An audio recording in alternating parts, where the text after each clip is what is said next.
Hi, I'm going to take you through the unboxing and product review of the Marshall Stanmore 2 Bluetooth speaker. Right, just in case you're getting this couriered to you, the box is 42 by 28 centimeters. The depth is 26.5.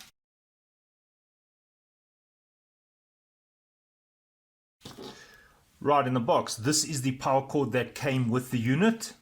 There's a quick start guide and several pages in different languages of some legal disclaimers. Right, so there is your Stanmore 2, just checking the size. You're looking at 35 centimeters and the depth is just under 19 centimeters. There are some RCAs at the back, which I'll show you. They do stick out a bit. And the height is about 20. And the reason why I say about 20, because there is a knob that sticks out there.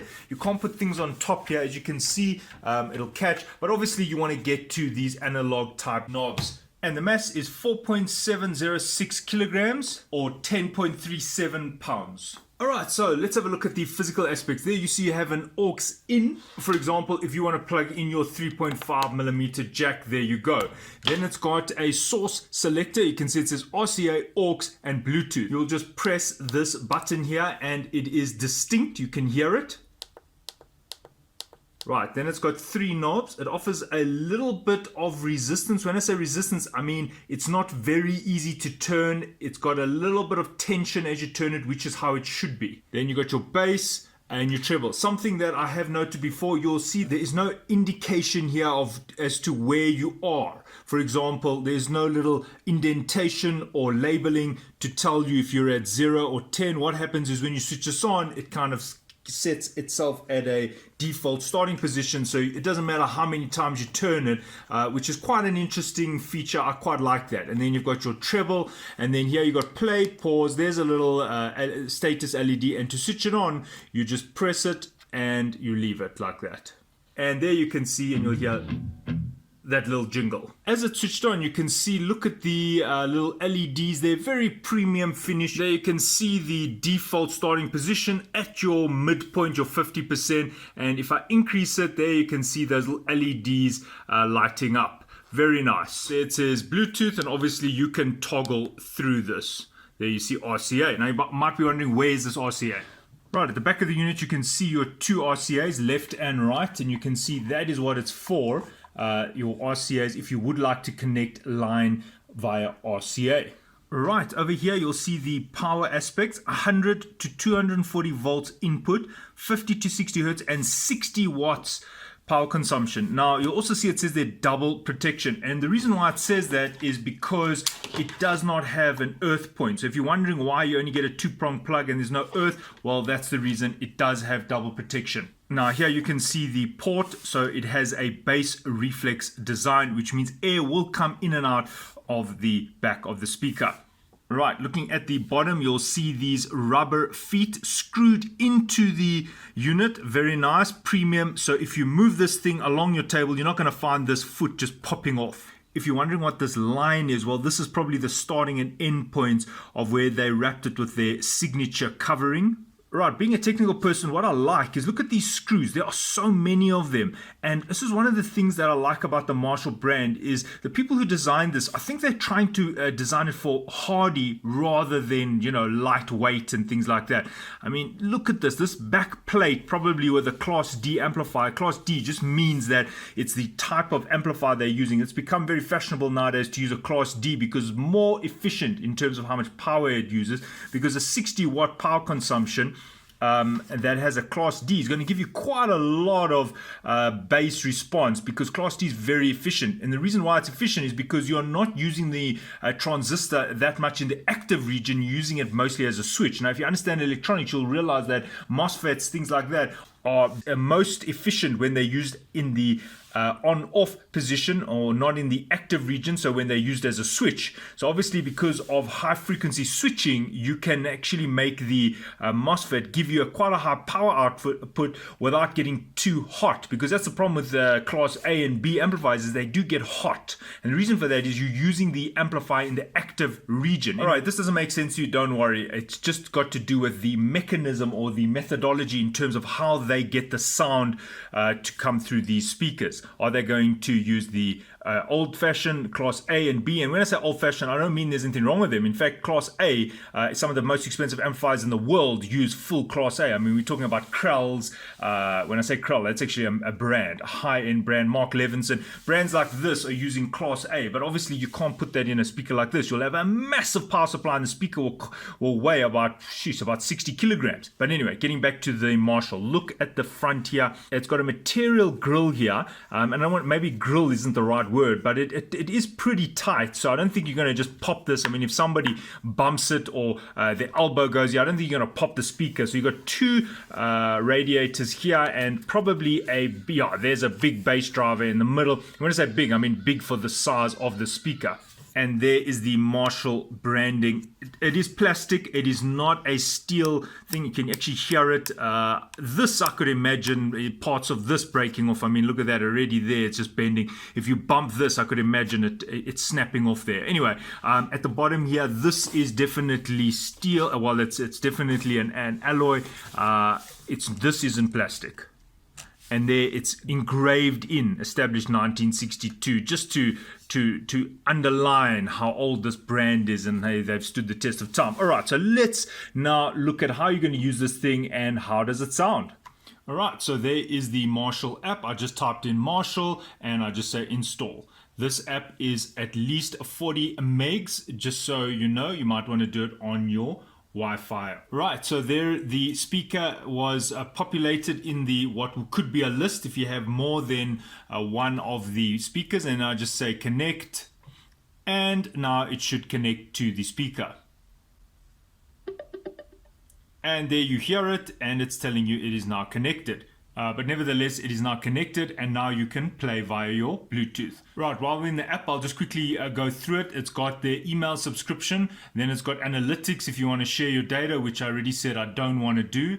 And what I like is it's got two modes. It says ambient mode and stereo mode. Ambient mode means it's going to mirror the speaker, meaning that it's going to kind of duplicate, or let's rather say it's going to clone it. So you could have two of these speakers and the exact same sound will come to the one and the other. So you could put that in maybe you've got a restaurant, you could have one in one part of the restaurant, one in another part of the restaurant. Now, stereo mode, this is interesting because you can now set one of the speakers as the left speaker and one as the right, which means you could have two speakers now set up as a left and a right. All right, then it's just telling you how to use the play pause button, and that's the button over there. It's got more than one function. As you can see, single click to either play or pause, double click to skip forward. So if I want to go to the next song, that'll be moving one song, one more song, one more song. Right, triple click to skip backwards. So if you want to go back a track, 1, 2, 3.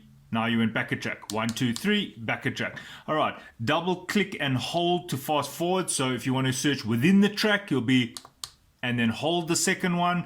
And the same with the rewind. It'll be 1, 2, and 3 hold.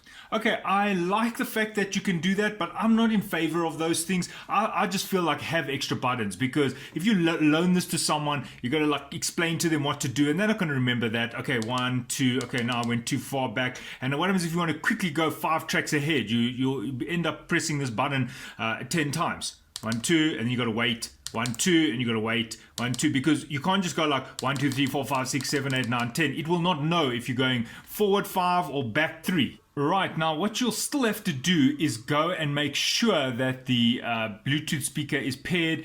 This pairing is a little bit cumbersome. I'm going to press and hold this Bluetooth button again and just try and pair it one more time, and it says it's declined my request. This is quite annoying. Okay, and just in terms of the Bluetooth, it says there, select Bluetooth as a source by pushing the source button to toggle inputs. Right, I've done that. Bluetooth is the source. Then it says press and hold the source button for 2 seconds.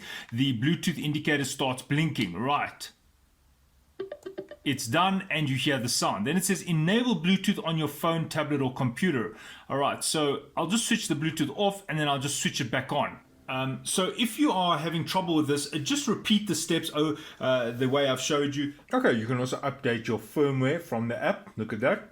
Updating the firmware to the Marshall Stanmore. Alright, I'm not going to redo the update. I believe there is some additional graphic equalization, but I'll do that a bit later. I just want to listen to some music now. Right, you do not have to have the app in order to connect to the Bluetooth speaker. You can just connect directly. Right, let's get down to the audio test. Now, this is a SPL meter. Don't read too much into the numbers. Yes, SPL meter is going to give you an indication of the loudness, but you can have a speaker which is lower on the SPL rating that fills an entire room. However, it is still a good measure, so I will be putting that there. Now, how am I going to test this? Well, I have been doing some preliminary tests just with the AUX in there, a 3.5mm jack from my phone. This is a LG V40, which is considered one of the best phones in terms of audio. But let's do a proper test, and that is why I'm going to use a M audio interface with 24-bit 192 kilohertz, and I'm going to go straight from my computer out into the M audio. I'm going to control it here from the output of the M audio. I'm going to go straight into the Marshall via the RCAs at the back. So that should be the cleanest, the best way of getting your signal into the unit to really test the clarity of the signal. Now, just keep in mind, it does say there Qualcomm aptX. I did play some Bluetooth and it sounds pretty good. But for me, the purpose of this video is really to give you a review of the sound. So the best way for me to do the sound is to plug it directly into the unit, and that's what I'm going to do right now. Okay, so let's start with the female vocals. This is at 90%. The volume here is at 90. I've got the bass set at 50. I've got the treble at 50. So kind of I'm going for a flat response. Oh, holy night, the stars are brightly shining.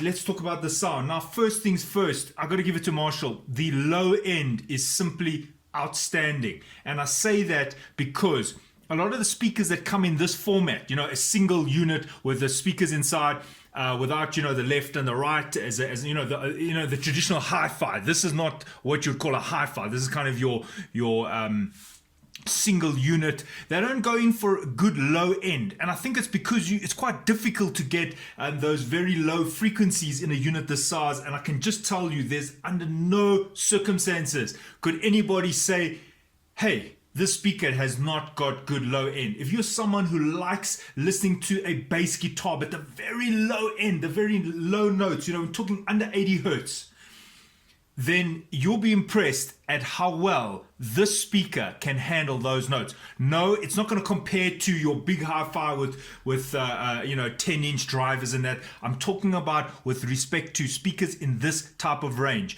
Wow, the low end is simply amazing. Right, now let's talk about the mid and the high end. Okay, it's good.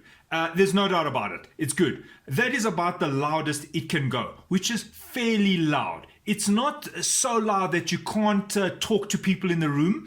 It's not going to come through on my recording through the microphone of the camera, unfortunately, but it's pretty good. It's not the clearest I've heard. Some of the problems with it is I feel like the range is a bit limited. And what I mean by that is the clarity is there. But when you listen to music, you expect to hear the fullness in all of the octaves. And this is where I feel like a lot of these speakers, and especially the Class D, it has a problem, is when it gets loud, I feel like they start encapsulating the sound. I don't feel like it's even across the frequency range, but that is for trained ears. Most people will say, wow, that is good sound. So let me just qualify what I'm saying. Low end, excellent. Mid and high end, pretty good. Right, now let's listen to some more heavier music. Let's put some house on.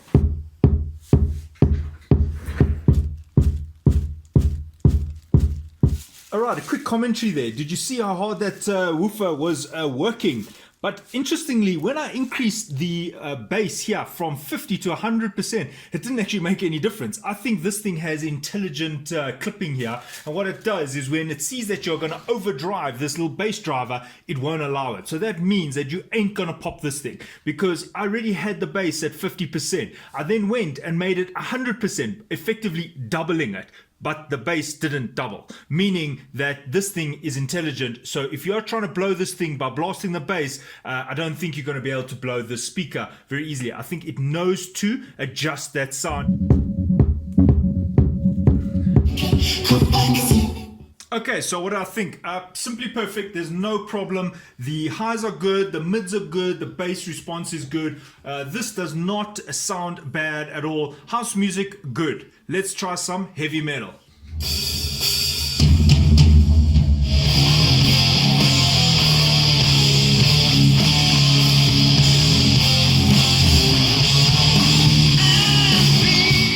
Right, let's review the sound of the heavy metal. Now, the sound was pretty good, but here's where you can pick up the weaknesses in these types of speakers, is that because heavy metal has many active frequencies or many active instruments, it's kind of like quite a noisy sound. It means that many of the frequency ranges are very, let's say, highly amplified. So, you know, if you're listening to house music and it's just the bass going and a bit of treble, then a lot of the available amplification is used in just the bass and the treble and just a little bit of the mid. But when you listen to heavy metal, that is when you're really putting your speaker under test, because you are amplifying bass, mid, upper mid, treble, because there's kind of a full spectrum across the octaves where the music is needed across all those octaves to build up and have that metal sound. I mean, you just hear that. It's almost, for some people, it's like noise. And what is noise? Noise is, you know, if you talk about white noise, it's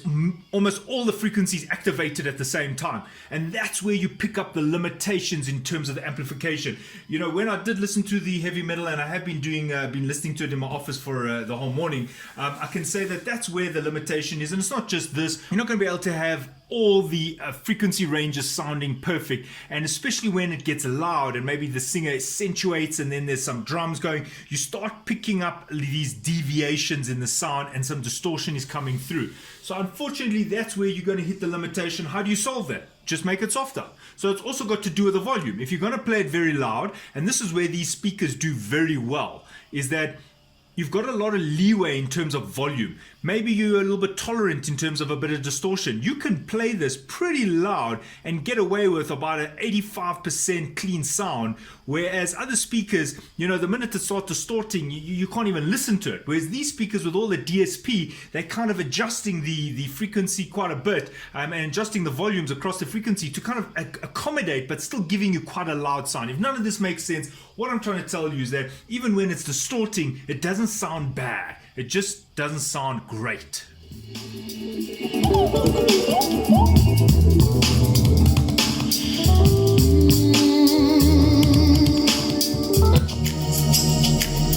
Nella prima parte del programma, accompagnato come sempre. Right, just to comment on those two music samples, those are wave files, and I've used those in setting up high-end sound systems, and I can tell you that the sound there is pretty good from this little Marshall. The low end, as I said, outstanding. The sound is clear, it is crisp. It does suffer a little bit when there's a lot of things going on, as I said, you know, almost when you pushing all the octaves and amplifying them all at once, that's when you start hearing a bit of the distortion and the limitations of the speaker. But if you're just going to be listening to more of your down tempo, not very busy music, this Marshall gets pretty loud. Welcome to my world. Right, so that's Depeche Mode. I don't know if you noticed when he was singing while it was very loud, his voice had a bit of jitter in it. It was like, whoa, and that's where you pick up the weaknesses. Okay, so let's close off on the Stanmore 2. What do I think? Number one, construction, very good. Number two, quality, the knobs, the attention to detail in terms of the way it looks, the tactile response of the button, the rubberizing here so you can grip easily, all excellent. no complaints here. I like the fact that it's got these proper rubberized feet here that almost depress a bit, stopping it from having that little bit of a vibration. And, kind of it absorbs it so it doesn't go brr, brr on the table. The problems with this type of form factor is, although it does partially fill up the room, you can, if you close your eyes, you could quite easily walk to where the sound source is. And that's one of the problems with these type of formats. And as this is not a Marshall problem, it is a problem with these type of things, unless you have speakers radiating from the sides and things like that, but then you're going to start paying a lot more money. Sound quality is great. The low ends are the best I've heard on a Bluetooth speaker. The top ends are good. Would I keep the speaker? The answer is no, and the reason why is because I'm so impressed with the sound that I would actually buy another Marshall, but a bigger one that can go even louder. But I'm not saying this isn't loud. But I'm a lover of heavy metal and rock music, so I need my rock music, my heavy metal, to be very loud. If I'm gonna give a speaker a thumbs up, it has to play heavy metal music without much distortion, which means that if I'm gonna listen to house music, I expect it at a similar volume to be able to have the same type of reproduction of heavy metal. I don't want it to play heavy metal with distortion at a certain volume, but play house music without the distortion. That means that somewhere there's a limitation in terms of the amplifying circuitry that is making the heavy metal have to be lower because of the too much distortion. One of the things that I can say this has achieved is, if you are in the room and you close your eyes, you can feel and actually experience the very low end sounds which you would expect on a proper hi-fi. Those very low end sounds are not easy to achieve. And this speaker does it very well, and I like the fact that they are not scared to get involved in those low ends. Why? Because it uses a lot of energy to get the bass driver to move so much, and therefore obviously it uses more power. More power means bigger amplifier. Bigger amplifier means higher cost. So well done. They did not cut corners to fill in the sound, especially in the low end. Marshall nailed it. What I would be impressed with is listening to two of these set as a left and right, and I would think that sound would be pretty remarkable.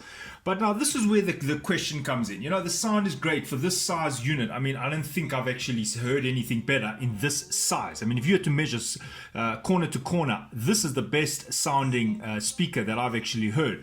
However, when you're paying this amount of money, you can get hi-fi type speakers, the one with the left and a right and a little deck, which sound louder and probably equally good for about 30% less money.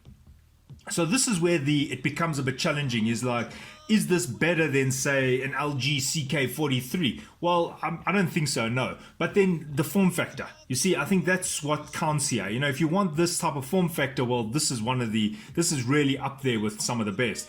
But if you're wanting the best bang for your buck and you want it as loud as it can go for the cheapest amount of money while still sounding good, well, this is not the highest value. Because of this form factor, you're going to pay a lot more. Remember, the smaller it's going to be to give you this loud sound, the more expensive it's going to be. Right, the very last test I'm going to do, and I haven't seen anybody do this, is to take this outside.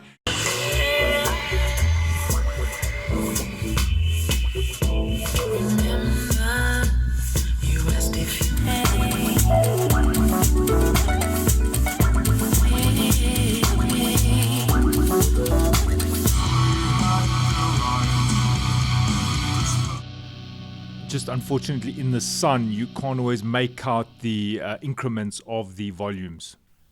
Yeah, so the sound outdoors actually very good. It's as good as it is indoors. I'm quite impressed at how it's able to create such a full soundstage in terms of the bass. So I do recommend the speaker. My only pet peeve is the heavy metal hard rock response, but other than that, and it's not like it's terrible. It's still good. It's just that it's not the best I've heard in terms of heavy metal. But overall, I would give this speaker a thumbs up and say that most people would not be sorry with this purchase. Solid premium performer. Thanks for watching. Cheers.